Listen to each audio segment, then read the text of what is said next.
You're listening to the Options Insider Radio Network.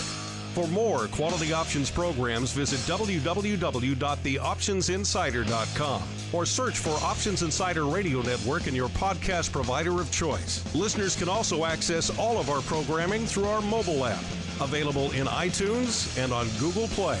Don't forget to follow along with your favorite programs and submit your own questions for the hosts at twitter.com/options, facebook.com/theoptionsinsider, or via questions at theoptionsinsider.com. And now, it's time for the show that breaks down the options market. From unusual activity alerts to market analysis, strategy overviews, listener questions, and much more. If it involves puts and calls, then our all-star panel will break it down. It's time to hit the option block with your host, Mark Longo from the Options Insider Media Group, and co-hosts Uncle Mike Tosaw from RCM Asset Management, Andrew the Rock Lobster Joe Vanazzi from OptionPit.com, and Mark the Greasy Meatball Sebastian from OptionPit.com. And now, get ready to hit the option block. All right, everybody, that rockin' tune means it's time to rock out with the option block, everyone's favorite. I hope it's your favorite. It's certainly my favorite bi-weekly source for all things options related. My name, I may be a little bit biased, warning there. My name is Mark Longo from the OptionsInsider.com, as well as, of course, from the ever-exciting network. Love you guys discovering our content and news. So many of you out there. It's always fun to get new ears to the old network out there. You guys know how to parse it by now. The website, the app, best places to do the deep dives. The platform of your choice, your iTunes, your Pocket Cast, all that stuff. If you want to subscribe, get it delivered on your schedule. And if you want to join the hardcores, join us every Monday and Thursday live, 3 p.m. Central, 4 p.m. Eastern, via Mixlr, MIXLR. However you listen, make sure you hit us up, questions, comments, insights. Maybe you have an idea for what Uncle Mike should talk about in his strategy block, like we polled you guys this week. We'll get to all that fun stuff on the show. Speaking of Uncle Mike, I do believe he is joining us, as well as we got some, might have a jam-packed panel today. Let's go see. First off, let's go out to the hinterlands of St. Charles, where I believe we are joined by Uncle Mike Tosaw from, actually, I almost said it, but now from St. Charles Wealth Management. Uncle Mike, are you there, sir? I am here, excited to be here as always.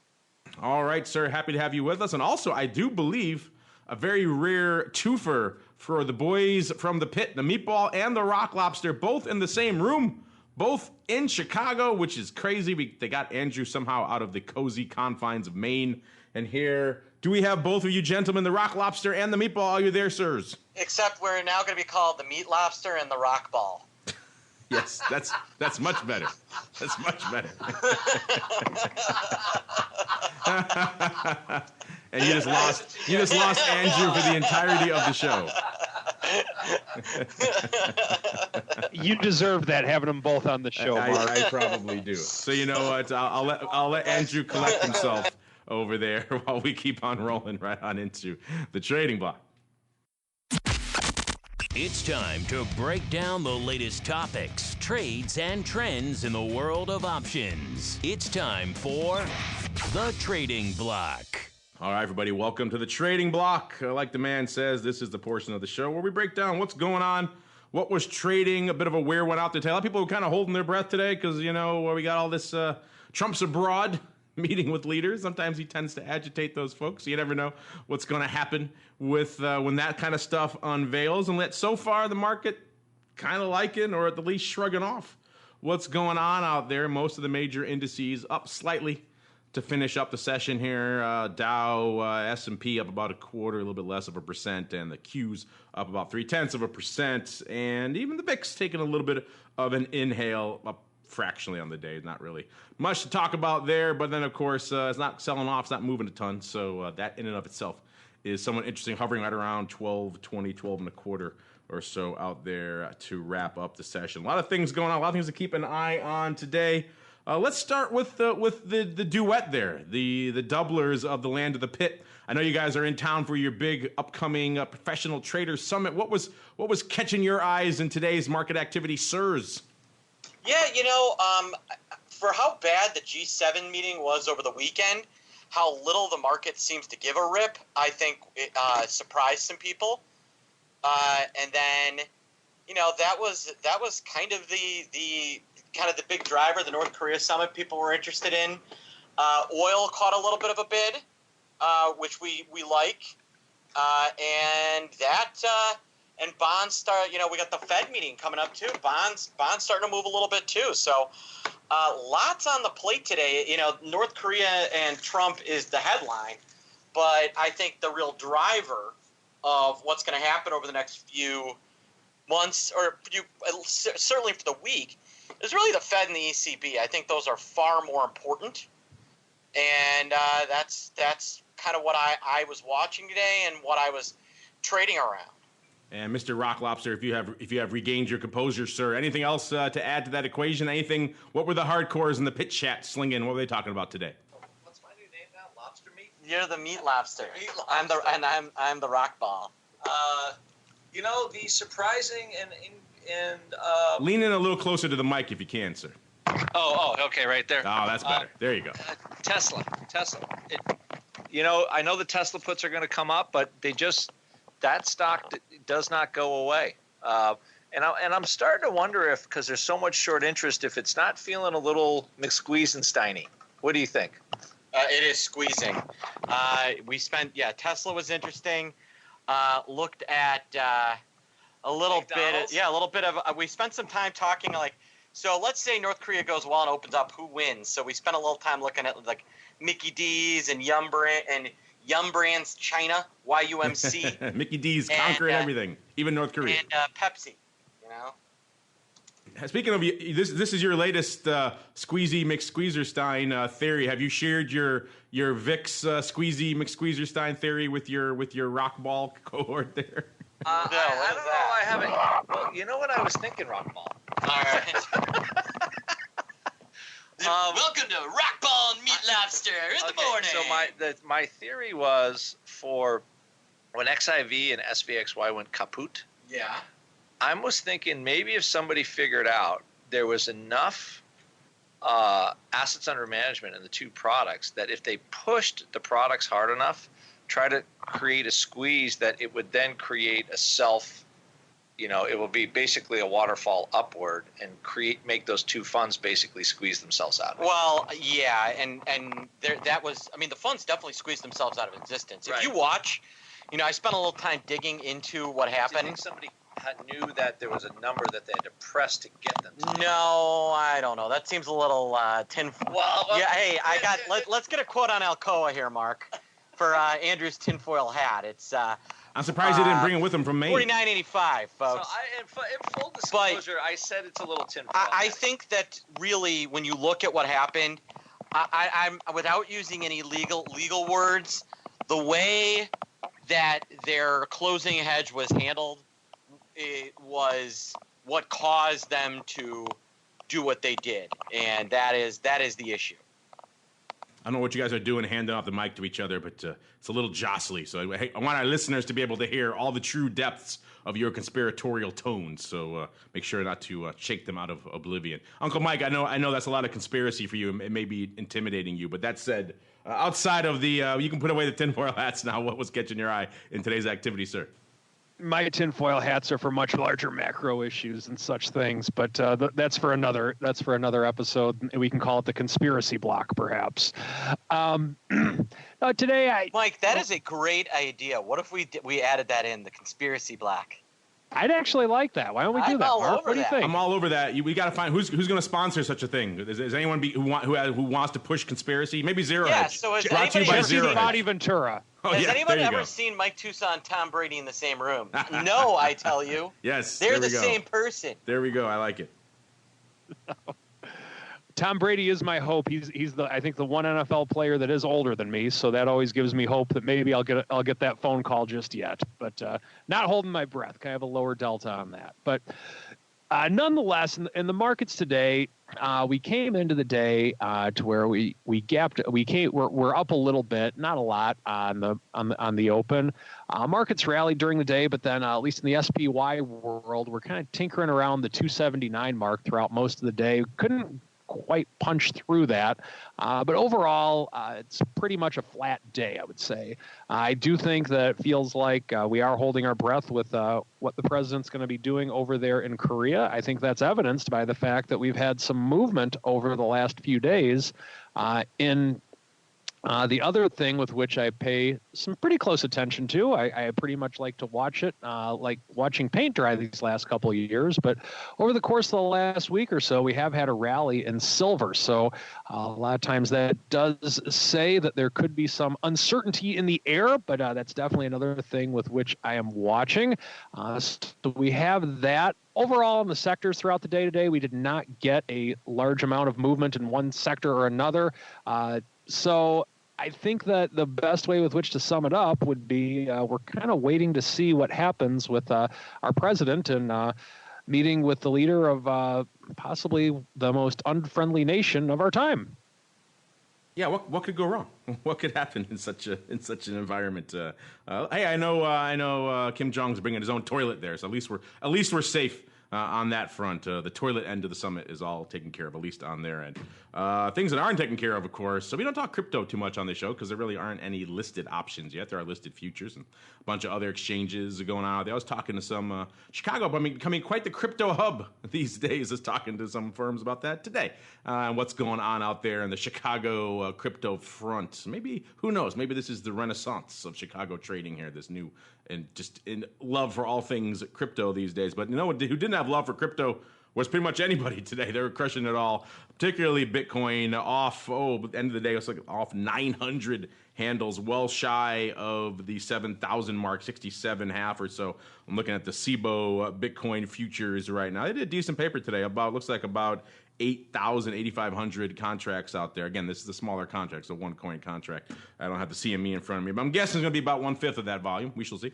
But still a lot of interest. Of course, all of this coming on the heels of the Friday stuff with some of the potential alleged manipulation around the launch of the futures coming out of the Journal. That certainly didn't help. And then the news today that, of course, yet another heist, another hacking out there in Bitcoin land to the tune of how much did they steal this time? I don't see the exact number in front of me, but yet another hack, not quite as big as the Mt. Gox deal, which that handled about 80% of the Bitcoin at the time back in 2014. That one lost about $500 million worth of crypto. This one a little bit smaller, but still yet another exchange, quote unquote, this time in Korea getting hacked didn't exactly boost confidence. And everyone pretty much crushing the coins as a result. I know there aren't really any big options yet on crypto, but any year you guys tend to have some of the bleeding edge over there in your professional traders summit and indeed in your chat room. Any of them also getting kind of hardcore into the crypto land these days? Yeah, I think anybody who's into options is going to find crypto at least interesting.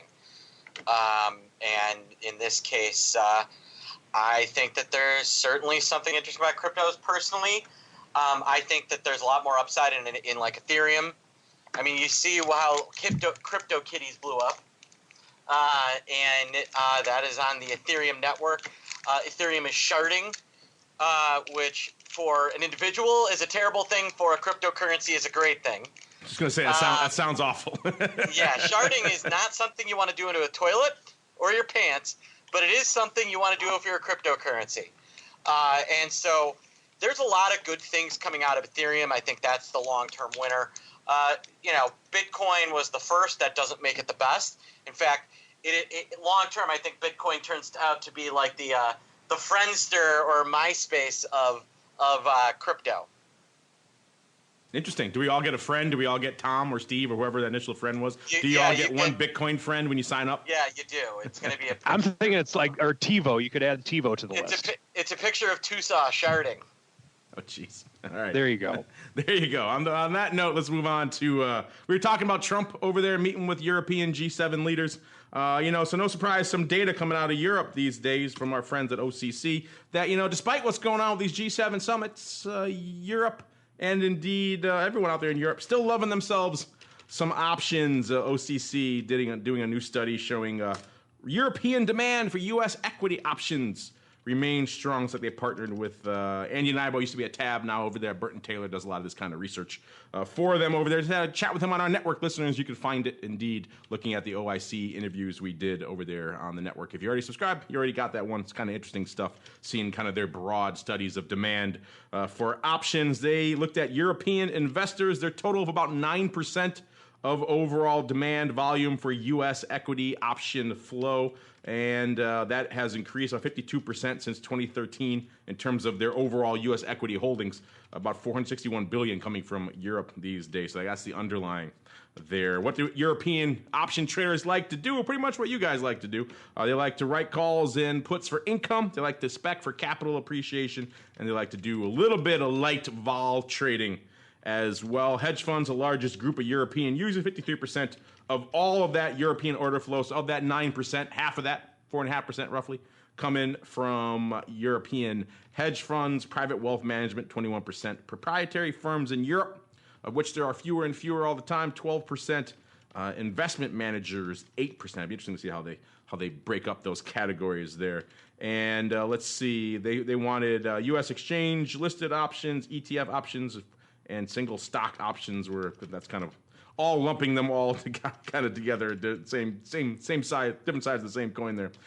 They say they were concerned about regulation, all the other things everyone else is. They also have the same love that you guys do for weeklies, weekly expirations accounting for about 28% of their overall volume over there in Europe. So they're loving the short term. They also love ETF options, just like you guys do, wanting about 38% of their total option volume coming from ETF options flow. They did this in order to conduct this study. They did 36 interviews with different U.S. and European firms that use and trade U.S. options. So there we go, Mr. Meatball, Mr. Rockball, Mr. Meat Lobster, and Mr. Uncle Mike. It's kind of just confirming what we maybe already assumed. Europeans, they're a lot like us when it comes to options. Who knew? I think everybody knew. Well, now we have numbers behind it. And the other thing is that their markets are so bifurcated. It's easier for them to just to trade in their country and then just in the U.S. where you get kind of that world exposure than to have to jump through hoops to go on the CAC and the DAX and the FTSE. We have a lot of clients. We have a lot of European clients as well. And the what else do we have? We got the Smooge, the EVIX, the Schmoozer, and the Pinnacle, and the Top Flight, and the Titleist, all those exchanges. Everybody loves the Schmoozer. That's my own personal favorite. Speaking of personal favorites, Uncle Mike, we had you give us some suggestions to our listeners before the show of what you want to talk about, give them 4 ideas, and we asked you guys to choose. Uncle Mike's going to talk about. We said, what do you want him to talk about? Quite frankly, we gave you 4 choices.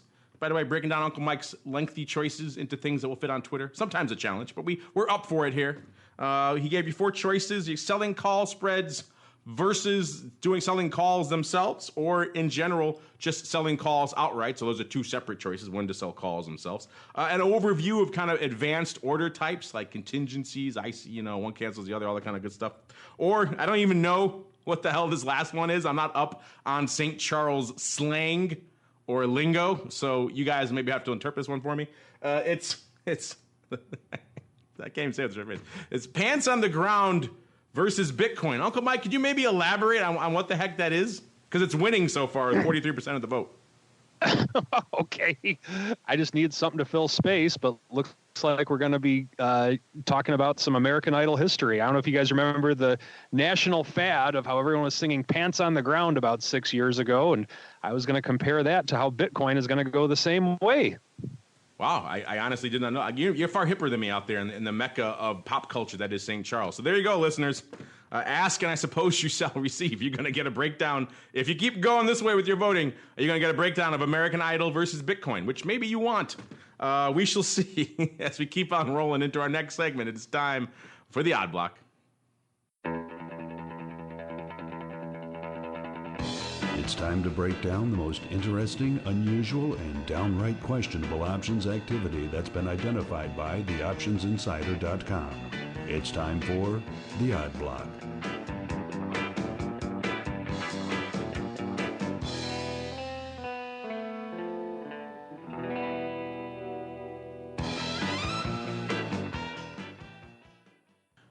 right, everybody, welcome to the Odd Block, the portion of the show where we break down what's weird, what's wild, what's wondrous in the land of options, and it's kind of what's just sometimes downright strange. When we're talking strange, we got to start, of course, with all things Tesla options. Mr. I can't even say that with a straight face. Mr. Rock Lobster, he already kicked us off on the old Tesla tip. Tesla up another almost 15 handles today, about 4.6%, back up to 330. So well north of that 300 level that I know a lot of you like to use when gauging where to write your premium in Tesla land. We like to look a little bit farther out and a little bit farther down to the tune of the Jan catastrophe puts. And once again, upside is really no dissuading to the people who want to trade these puts. They're putting them up again today in size to the tune of the Jan 2019 50s, 1,500 hitting the tape. Nearly just a tick under 58,000 open on this strike now. So this strike continues to grow. We'll see if today's OI is opening or closing, because it looks like it may indeed be related to a bit of a weird, perhaps 2-by-1 ratio. Almost 750 of the Jan 2019 20 puts going up today as well. Nearly 10,000 open on that strike. So maybe someone doing a funky 2-by-1, which would be odd. But hey, it is the Odd Block after all. Or it could just be unrelated paper. Either way, people trading it up out there in Jan 2019. Let's go all the way out to Jan 2020. See if it's the same thing out there. And yeah, it pretty much is. We saw action from the 50 puts all the way down to the 20 puts in Jan 2020. A couple hundred of each of those strikes, pretty much lighting it up. The 30 puts doing $1.50, 25 puts doing $1.35. The winner of the day, almost 250, going up to the Jan 2020 20 puts. Worth noting, there's nearly 20,000 open to the Jan 2020 50 puts now, so that strike continues to give. Also, the par puts lighting it up to the tune of 500 of those. Nearly 15,000 open on that strike as well. So crazy town. I'm guessing your Tesla junkies, Mr. Rock Lobster, weren't slinging these crazy out of the money puts, or do I speak too soon? What were they slinging out there in Tesla today? I'm sorry. He was busy watching William Hung, because that's the first thing that came into my mind when we brought up the pants on the ground thing. Oh yes, but there you go. But yeah, remember William Hung? She bang! Yeah, more of these puts trading, and we both look at these and why wouldn't you want to do, with how crazy that skew is? Why wouldn't you want to do a put 1x2 or some crazy ratio and get paid? I think it makes sense to do that, unless of course you need to buy 20,000 Tesla puts. Yeah, well, you sold something else. Well, what about that? You can buy the 50s for $380, or yeah, you buy the 50s or the 45 for $3, and then you sell 3 of the 20s at $1.20. How do you lose? What can go wrong in that scenario, what sir? What kind of moron do you have to be to blow out on that? A pretty bad one, I would say. But yeah, yes, I mean, or everything, all the hype Musk has shot out has just fallen apart, and those puts are now in the money. Either way, people continue to play in these, listeners, so we'll continue to keep an eye on these as we move on to some other funky, weird paper going up today. Bit of a really funky one out here in Owens Corning. This is a ticker symbol OC, closing today right around $65, even off about half a buck, or nearly 1% on the day. It's a name that does about 1,200 contracts a day. Today, doing about 42,000. So a lot, shall we say. And pretty much all of that coming in one, 5-legged spread going up here in OC. It has the whiff of closing about it, but we shall discuss it and see what we all collectively think on it. It was the Nove double puts trading for $1.25, 14,000 times, versus, let me take a breath for this one, 7,000 of the Nove 70 calls for $3, 7,000 of the Nove 75 calls for $1.60, 7,000 of the Nove 85 calls for 40 cents, and 7,000 of the Nove 90 calls for a whopping 20 cents. Of course, all this going up almost exactly mid-market on every single one, which is just well executed across the board there. I say it has the whiff of closing because it looks like it is pretty much almost exactly equal to the OI on each of these strikes, which is why it does appear indeed to have the whiff of closing. These trades, we did a little digging. These trades are open back on the 1st of May. So not that long ago, a month and change ago. The stock was pretty much unched where it is right now. So if they were indeed buying on these bad boys, perhaps not, at least on the call side, which it does perhaps seem like they were maybe, then perhaps not looking the best. The 70s at the time were trading for $4. They went up today for, what's the price here? 70 calls went up for $3 today, so perhaps a buck coming off of those. 75s, if it is indeed some crazy, stupid strip, which it is possible that it is, could be two separate verticals, which would also be very weird. 75s were trading $2.15 at the time. 75s going out today at $1.60, so a nice 50-odd cents coming off there. That spread between the two, it was trading about $1.85. Now it's down to about $1.40. So there's a lot of different ways you could parse this one, but it does seem like someone opened. Stock hasn't really done what they wanted it to do, and they're coming in today to perhaps decide that discretion is indeed the better part of value. Let me take a check really quickly on the puts here. The no double puts, those were trading around the time of about $1.80. If he took those, if he's taking those off today, took those off for $1.25 as well. So if he sold those, then perhaps looking or at getting 60-odd cents back or close to it back on those.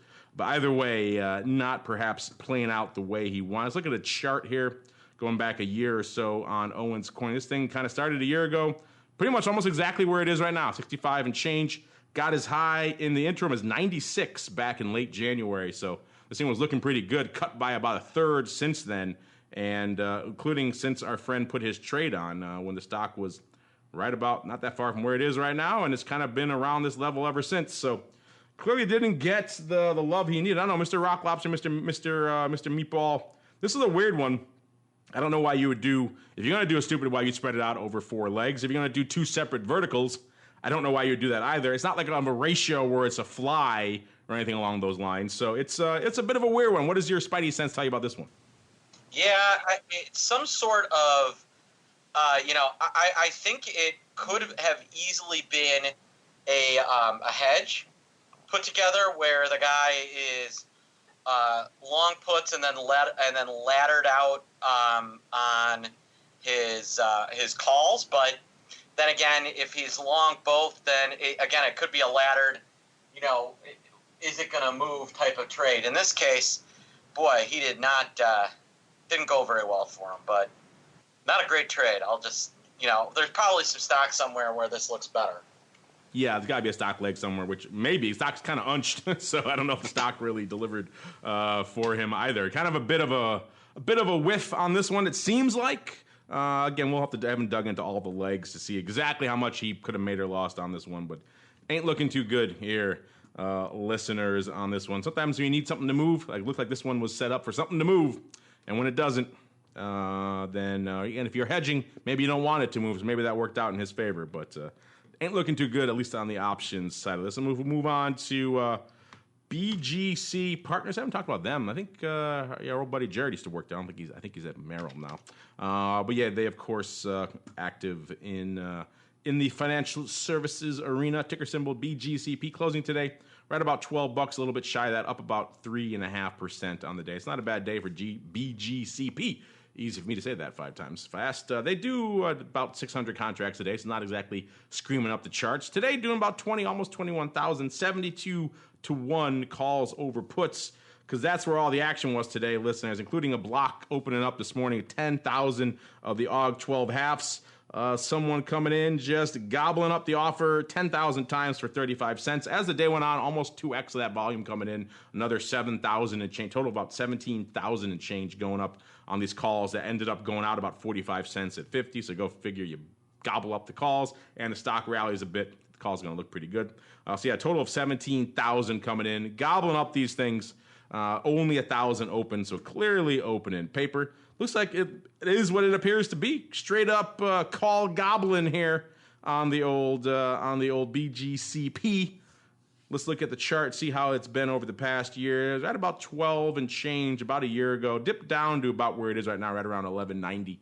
So it's close to this level about a year ago. Then it got up to as high as about 17 back in December of last year, and then pretty much right back down here again to about the 11 and change level. So looks like maybe someone out there setting up for some nice, indeed sizable upside here. Not that far out of the money. 12 half strike needs to go to about 12.75 for these things to start paying off. So not too bad, about less than $1 out of the money. I don't know, Mr. Rock Lobster, Mr. Uncle, Mr. I almost called you Uncle Mike. Mr. Rock Lobster, Mr. Meatball. What are your thoughts here on some straight up call love and BGC Partners? It's Meat Rock and Ball Lobster. Here we go. We're going to get our explicit tag now in iTunes.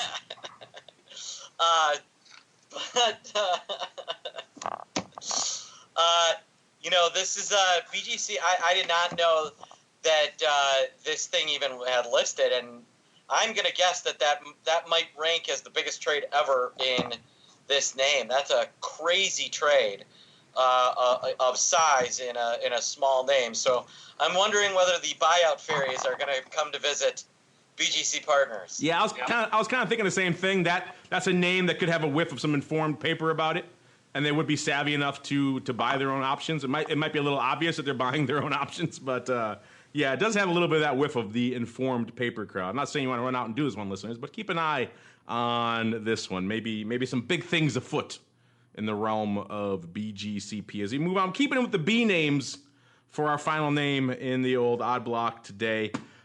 Beacon Roofing Supply, everyone's favorite name. I know you wake up in the morning, you get your coffee, check out your news, you get your quotes on Beacon, BECN. Who doesn't? We all do it. You can admit it. Just us here talking. Closing today, 44.93, up about $1 and change, or nearly 2.5%. Good day for Beacon Roofing Supply. This is a name that does, let's see, what do? They do 300 contracts a day. They did a little bit more than that, to the tune of 6,600 contracts. So pretty good day for them. 117-1 calls over puts. So yeah, it was all calls all the time, and it looks like has all the airs of a bit of a house money roll here, Mr. Rock Lobster. So someone's doing pretty well, it seems like, in Beacon, and they want that party to continue. We saw, first off, 2,000 of the OC 40s going up, which is interesting. The execution does lean offer, which is it actually gets to a listener question we have a little bit later about looking at bids and offers and these trades. They're picking up, looks like they were trading, not quite the offer, but quite close to it, 2,000 times for, about 630. And then coming in, also trading the 45s for $3.30, a block of 3,000, total of 4,000 on the day. Those also pretty much exactly lifting the offer. And that's where kind of some of the parsing of the tea leaves comes into a trade like this, because the spread execution, not exactly too informative. So you start looking at some other things like OI, for example, and there is, lo and behold, 2,000 contracts open of the OC 40s, which is why it has the whiff of a roll. And also, as you said many times on this show, when you see a thing like this, you see the same OI rolling up in the same month and then doing 2x or some ratio of that, chances are it's a bit of a house money roll. Someone's playing with some house money. So we did a little bit of digging. Sure enough, the stock is up quite a bit. The stock was $40 when these actually OC 40s opened back, I think it was a few months ago. And the calls were $3.70. So go figure, they went out today for $6.30. So pretty much almost the exact same price as the 45s are right now. So kind of keeping that love alive there. This guy just straight up on the 40s looks like he's up about $500,000 if he did indeed buy these things. And it does seem that way. And he's liking it so much, he's keeping that party alive, doing 2x of the 45s. Look here really quick at a good chart here of Beacon a year ago. It was pretty much $50. Dropped down to about 40 not that long after, then hit up to about 65. This thing has a lot of volatility for a roofing supply company, and then got back down to about 39 recently. So things kind of been all over the place. Seems like his near-term trade has worked. He's keeping it alive. Mr. Rock Lobster, we love house money rolls. What are your thoughts here on this guy printing some cash and keeping the party alive in Beacon Roofing Supply? I think he's keeping the party alive, but also I think... Why do you just stay in OC? I don't get that. I knew you would love that. That's why I knew it was for you. He's taking money off the table and doubling down. I know, but he thinks he's really right. Don't you think you give yourself a little more time? I guess not. He thinks he's really right, and he wants to be really right. Really right. Okay. He wants that gammer. You know what? That's a technical term, folks. The guy wants to be really, really, really great. So that's what I'll go with it. 5 months. 5 months. Yeah. He's got a little more time. And you're right, it has worked out for him so far, even though he ended up buying more of a higher strike call that cost more than his original trade did. So he's in for more than he was before. But he's still got a little cash left over, I think. We shall see. If he bought 2X, maybe not. Maybe he put it all back to work. What about that, Mr. Lobster? What if he spent all of his profits to buy more? What's your inherent risk manager saying about that? It's okay to be long if you want to be long. So what did he spend, $1 on it? So, but I think he's taken it off the table already, right? He's taking the 40s off. He's putting on 2X of the 45s at right, pretty much the same cost. Right. Well, actually, yeah, because he is spending a little more money. He really must think something's going to happen. Yeah, he's putting it all back. I think he's spinning that wheel for all of it again. So this is another one that wafts of smart paper. Because when you trade a stock called BECN. Beacon. BECN is bacon. No. Got an A in there, buddy. I'll go with either one. But yeah, you're right. He does seem like he's playing with some fire here. We shall see. He was up money, but he put it back to work. He's rolling them dice again, rolling them bones. We shall see. Speaking of things we shall see, coming up this week, we shall see more of the big Pro Trader Summit from you guys at the pit. In fact, you guys got to run to go plan some stuff right now. So before you go, give our listeners a little bit of a taste, to tease. What can they expect from the big Pro Trader Summit this year? Oh, it's going to be a blast. So the VIP section is completely sold out. That's the part that you're going to be at on Wednesday. But then Thursday and Friday we've got Adam Johnson of the Bullseye Brief and of course Bloomberg and Fox Business fame.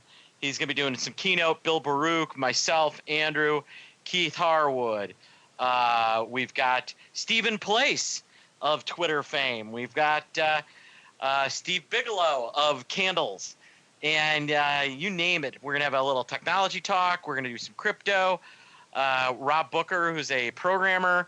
It's going to be pretty amazing for $200 and a nice little happy hour get together Thursday night for $297 for the general audience event. It's a steal. There you go. Check it out. Can they still register at optionpit.com? You certainly can.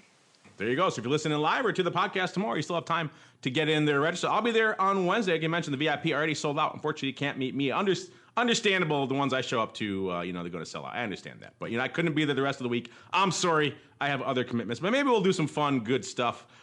Maybe we'll do a little bit of a combo hybrid show for VolViews and Option Block Live, because you don't get everybody in the same room together too often. Maybe we'll see. Maybe we can squeeze Uncle Mike into coming down, too. It'd be kind of fun. Either way, good stuff. You guys can now go about your business. Uncle Mike and I will handle some edumacation for the folks. Great. Rock ball out. Yes. Meat lobster. Meat lobster out. All right. There you go. All right. They're gone. Now we can get to the good stuff, listeners. It is time for the strategy block.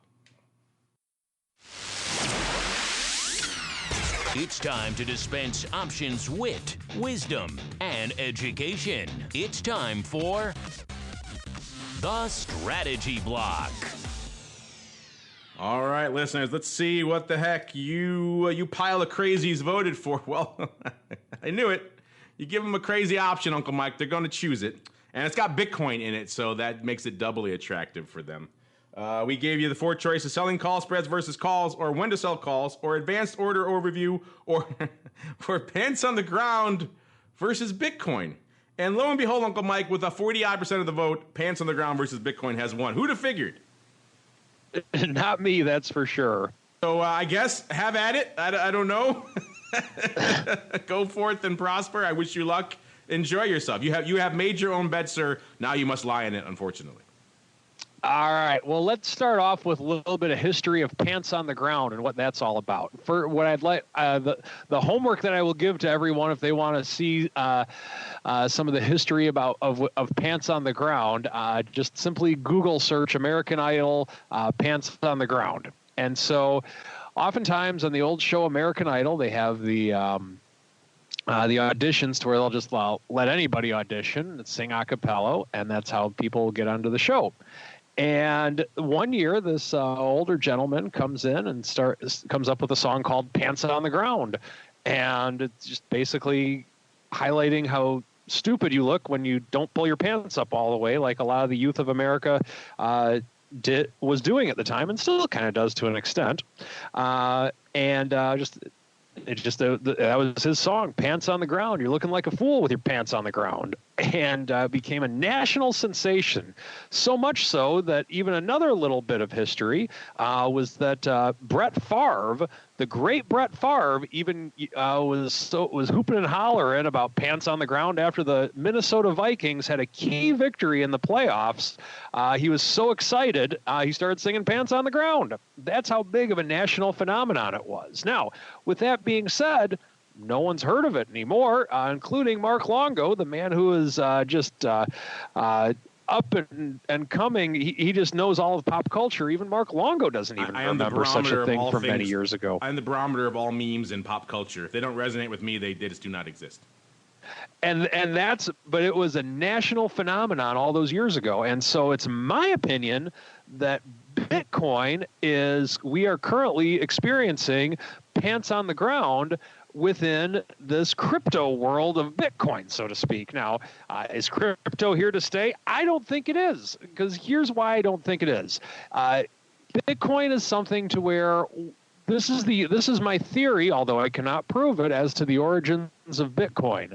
A bunch of kids in a college dorm room one night were smoking some marijuana, and they decided that the government is wrong, everything is evil, and money is evil. So after ordering pizza and having this discussion go even further, they decided, you know what, we're just going to create our own money, and we're going to call it Bitcoin. Yeah, man, that's what we're going to call it. And although I can't prove this, I'm totally making this up. That's my theory of how cryptocurrency was started. Now, here's the problem with it. You're trying to create something that's going to compete with the U.S. government. Now, with that being said, I don't think there's a person on planet Earth that would argue the that exists within the U.S. government. So with that being something to slip under the radar and that the government won't notice, maybe the U.S. government has maybe, you know what, if you fudge a little bit on your taxes and maybe cheat $2 or $3 on your taxes, the government won't know. Yeah. Not that I'm advocating that by any means. That might be something that could slip by. Okay. And with Bitcoin, though, it's challenging the entire currency of the U.S. government. And I don't think that's going to slip by. Now, with that being said, is it possible with the sinking U.S. dollar, me being the dollar bear that I am, does that mean that, why couldn't Bitcoin actually do something well with that? Well, here's the problem. The U.S. government ultimately, in the end, is going to do if all of a sudden I want to go out and buy a case of root beer over at my local merchant, and I'm going to pay him in dollar bills or a credit card or something that is going to ultimately go back to the United States currency. And the reason that the U.S. government likes me for doing that is that creates tax in some way, shape, or form, whether it's income tax, whether it's sales tax for the local community, state tax, whatever the case may be. It's a taxable event. Governments like taxable events because they get money from it. Now, if all of a sudden I'm going to go and pay for my case of root beer with Bitcoins, government's not going to like that. Now, with that, the advantage of paying with Bitcoins is that, maybe it won't be taxed in the same way. And we'll slip this one by the government. We don't need the U.S. government. They can only tax income. They can't tax Bitcoin. Well, you're trying to wage war on the government in something that they really like. Government likes their tax money. And there's people out there, I've seen people saying that you shouldn't pay your taxes. The IRS is unconstitutional, so everyone just don't pay your taxes. Well, okay, I don't really like paying taxes either, and whether or not the IRS is constitutional, that's a debate for another show. But the point is that you're not going to win. And so where all this is going, where I'm going with all this, is that Bitcoin in 4 or 5 years from now is going to be something just like pants on the ground. No one's going to know what the heck it is. It's just going to be a very faint memory for everyone because of the fact that it is going to go away. Now, with that being said, we don't have any options on it as of yet. And yeah, it is intriguing to me as a trader, but I really wish that the put options could have come out on it a lot sooner, because I would really love to be on the short side of Bitcoin. And no, I'm not coming to the party late. I know it had a really down day today. You can go to the archives of the show. I have been a Bitcoin bear for pretty much the entirety of the product. Mark will vouch for me on that, because Mark will always call me out when I'm wrong, but Mark will vouch for me when things have gone my way. I've not profited 1 penny from Bitcoin because I've just stayed away from it, because in reality, Bitcoin could go up 300% tomorrow just with how volatile it is. So I don't feel it's prudent to just outright short it. But I will say this. I believe that Bitcoin is going to be a fad. Mark my words. Hear me now, believe me later. And this is a lot more than my 50% guarantee. This is something that I feel very strongly about. If you're long cryptocurrency and you're looking to do it for any lengthy period of time, and by lengthy period of time, I'm talking more than 1 year, I really think it's a poor investment choice. And I'll be happy to eat my words. And Mark will definitely remind the viewers of this as time goes by. Bitcoin is a fad, folks, and it's going to be gone soon. Wow, strong words from Uncle Mike. I was meeting with some people today, Uncle Mike, who may take umbrage with that very statement, sir. So prepare the defenses out there in St. Charles. All the crypto kitties are coming after you now, sir, after that one. You are on their radar. So I believe it. We shall see. It's interesting because, there's a lot of debate around this space, and I could certainly see how a lot of people would question the inherent underlying value, or if there indeed is any, from a lot of these quote-unquote, currencies or coins out there, But on the other hand, you can't deny that there's trading value in them right now, right? There's these things you can actually trade back and forth. So it's kind of a little bit of two interesting worlds intersecting and colliding. And certainly for a lot of the Chicago trading community, the groundswell of interest in all these products has kind of given a new life to a lot of the traders here who otherwise a lot of their traditional products had been regulated to death or been squeezed to death from a bid-ask spread or a taxation types of fees and structures and costs to trade them. This is literally a new frontier from a trading perspective. A lot of people view it that way. So it is kind of interesting. I do see where you're coming from too, Uncle Mike, and there certainly is room for many viewpoints in the realm of crypto. Speaking of viewpoints, we got some of yours coming. We got a little bit of time. Let's get to a little bit of the old mail block. It's time to take your seat on the All-Star panel as we read your emails, tweets, Facebook messages, website comments, and much more. It's time for the Mail Block. All right, everybody, welcome to the Mail Block. You guys know the drill. You send us mail, we answer it. That's pretty much it. Too bad we lost the Rock Lobster, or whatever the heck he's calling himself these days, Mr. Uncle Mike, because I was going to reveal to him the results of our poll from last week. Of course, we asked you guys last week, gave you which of the four quote-unquote subregions, a.k.a. states, does Google rank number one for options interest? Is it Illinois, California, New York, or Maine? You guys voted 33% Illinois. I forgot, Uncle Mike, where did you vote again? I was not part of this one. I was actually away for this last show. You missed it. So if you had to vote, go ahead. Where you before I reveal the answer, sir? Well, you said 33% Illinois, so I'll go with Illinois, but I probably would have done that anyway. Well, that's what the crowd voted. But that's not necessarily the right answer. In this case, it is not. It is. That's why I wanted the Rock Lobster to be on. That's why we did the poll. It's actually Maine, the number one place in the U.S. for options interest, according to Google search data, is indeed Maine. Now, remember, that's a per capita type thing, so they break it down by, so if you have 1,000 Google searches in every state, the states with the smallest populations are going to rank higher. So that obviously favors California or Maine versus like a California. But still, I thought it was hilarious, Maine. It could be all of Andrew's searches. What do you think? He's driving it up single-handedly. That's very possible in the per capita. So I wish he was here. I'll have to tell him that on Thursday. I think he'll find that amusing. Or maybe when I see him on Wednesday when we're doing the show there. Actually, a timely question here from EAQ. They want to know, can you always rely on the bid-ask spread data when you're analyzing unusual options activity? Seems like that can be gamed. The short answer is no, you can't always rely. I just gave you a perfect example is today.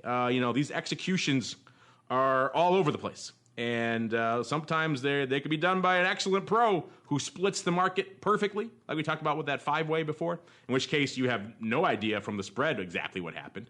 Or in some cases, they could execute closer to the spread bid or offer, in which case they could give you a misleading idea. It could be some resting order that they're hitting in there, throwing all things out of whack. So the short answer is no. It's usually a good indicator, but it's not. Like today, perfect example, those BECN calls I was talking about earlier. You just look at the trade data, you'd say, well, both of them are lifting offers or close to it. Then that looks like someone putting on a stupid.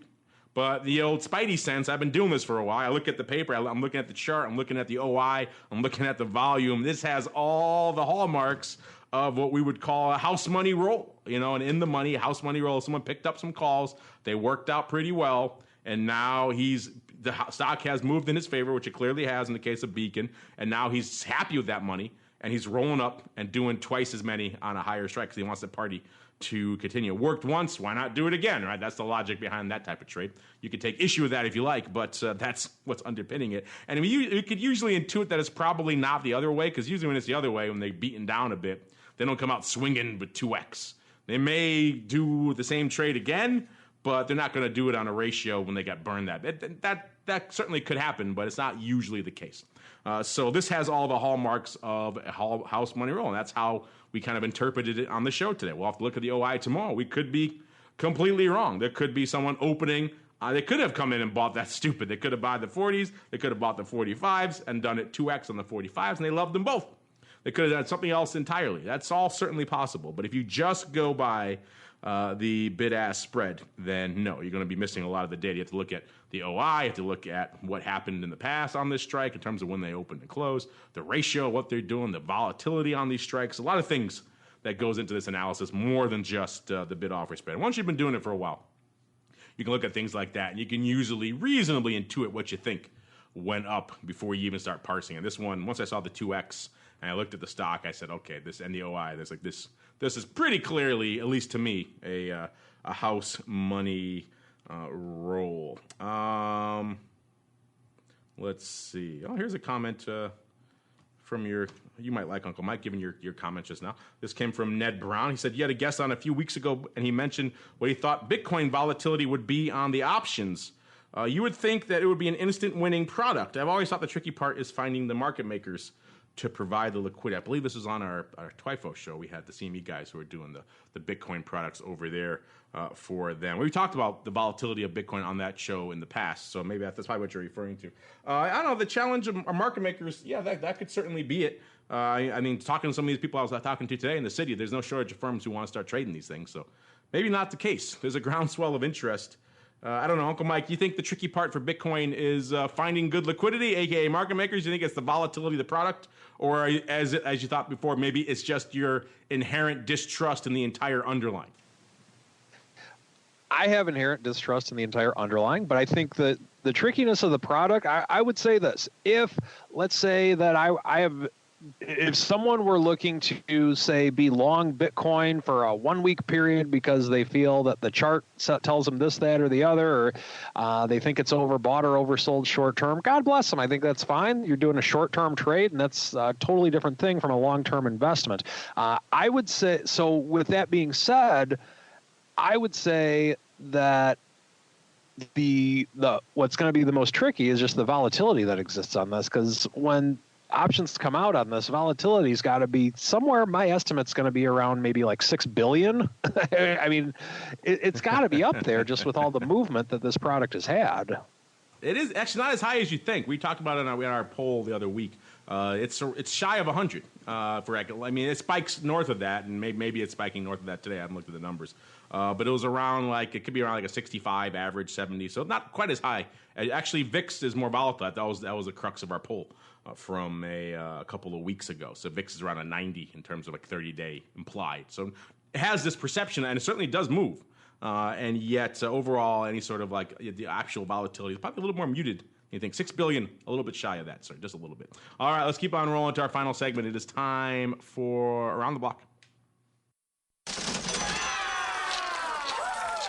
It's time to tell you what we'll be watching on our trading screens until the next episode. It's time for Around the Block. All right, everybody, welcome to Around the Block. Oh, by the way, one of your, I think your buddies there, one of your fans, I know on our Twitter, one of your fans here, Solomon, must have listened to the show because he responded to your comments about crypto. He said, but the poor nieces and nephews of Uncle Mike. I don't know. Maybe he's worried that the crypto kitties are coming for you, sir. Oh, man. Uh-oh. You have awakened the beast, sir. Prepare. The hate mail is going to be coming in left and right. Prepare for the reckoning, sir. It is upon you. What's upon us, listeners, is our final segment, unfortunately. A lot to watch this week. Of course, the macro whims, vicissitudes of all things. Trump on a foreign journey, we shall see. So far, the market shrugging all that off, so we'll see if that continues or if a Twitter war erupts or something else happens. Hopefully not a real one, and then we shall see as the market's unfolding. Uncle Mike, aside from that and aside from your growing war with the crypto kitties out there, what's on your radar, sir? I think all eyes are on North Korea right now just to see what's going to happen with this. I don't think anything in the near term. I really don't see anything from a macro level as to what's going to, for lack of a better term, trump this. I think that's where everyone's going to be watching right now from a technical standpoint on the S&P. 2,800 or 280 on the SPY, around that area is a level of resistance. But I really don't see it as a very strong level of resistance, and we have tested it before. So we'll see where that goes. I think we're at another key point from a numbers standpoint, to where if we can break through that, then the next stop is the all-time highs from everything that I can tell. So the chart and the president are the two things that I'm watching. I told you, Kim Jong's bringing his own toilet, right? So what's the worst that could happen? We're good. We're covered. There's no potential. Exactly. You got your own private bathroom. You're calm. You're happy with the rest of the world. Nothing can perturb you. All right. Unfortunately, that was my favorite headline of the week, or probably the year maybe so far. Everyone running with that. It's his own private toilet. But yes, unfortunately, that music means we are done, listeners. Covered a lot of ground today on the old show. Got some weird new names for the rock lobster and the meatball. They shan't be uttered here again out loud, at least not until the next time they come on. We talked a lot of interesting, some very weird, unusual activity, good to parse, maybe some well-timed stuff. We'll keep an eye on it. Maybe you guys should too, at least the underlying, to see what's exactly afoot with some of these trades we profiled today. Uncle Mike letting the dice fly high there on all things crypto. Spoiler alert, not a fan. So let him know your thoughts there. stcharleswealthman.com. You can reach out to him. Let him know what you think about the Fox, too. He loves that Fox. But before we go, Uncle Mike, we got the big summit from the Option Pit guys. That's what's coming up from them this week. What is coming up from you this week, aside from your dodging the slings and arrows of the crypto folks? Absolutely. We will have some more events coming up in the near future. Just stay tuned to my website, stcharleswealth.com. Also, if anyone's looking for a financial advisor, feel free to contact me. Visit my website or shoot me an email at mtosaw@stcharleswealth.com. And I'll even throw this one in the spirit of this week's headlines. If you stop by the office, you can even use my private toilet. Wow. You get a free lunch from Skippy's. Free access to the bathroom. This sounds like a pretty good deal. I might be swinging out to St. Charles. Let me know your schedule, sir. It'll be kind of good. We'll have some Skippy Zeros, lemonade, all sorts of fun. So head them over there. For sure. stcharleswealth.com to learn more. And on behalf of Uncle Mike and the Meatball and the Rock Lobster, and indeed myself, hopefully I'll see some of you guys at the Option Pit. There's always a fun crew of our listeners at these events. We'll be doing it on Wednesday, so maybe our schedule for Option Block and Volve Use in terms of live shows the rest of the week may be a little bit different. Stay tuned. We'll let you know via Twitter and other ways when we know exactly what we're doing there. But we may do kind of a combo show there live this Wednesday, in which case you get a little bit of a treat for that early, but maybe different shows later in the week. TWIFO will all be the same, but I'll be traveling the rest of the week as well, so all sorts of fun stuff coming. But don't worry, the rest of your shows still coming your way. And on behalf of Uncle Mike, Pit Boys, and myself, I want to thank all of you for downloading, streaming, subscribing, all the fun stuff that you do. Send your crypto slings and arrows to Uncle Mike, and we'll see you next time for more of the Option Block.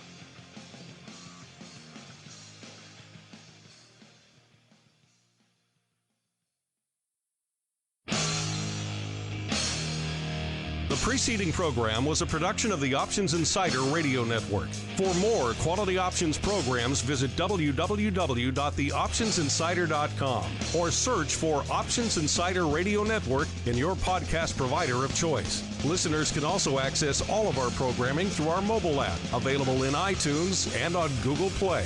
Don't forget to follow along with your favorite programs and submit your own questions for the hosts at twitter.com/options, facebook.com/theoptionsinsider, or via questions@theoptionsinsider.com.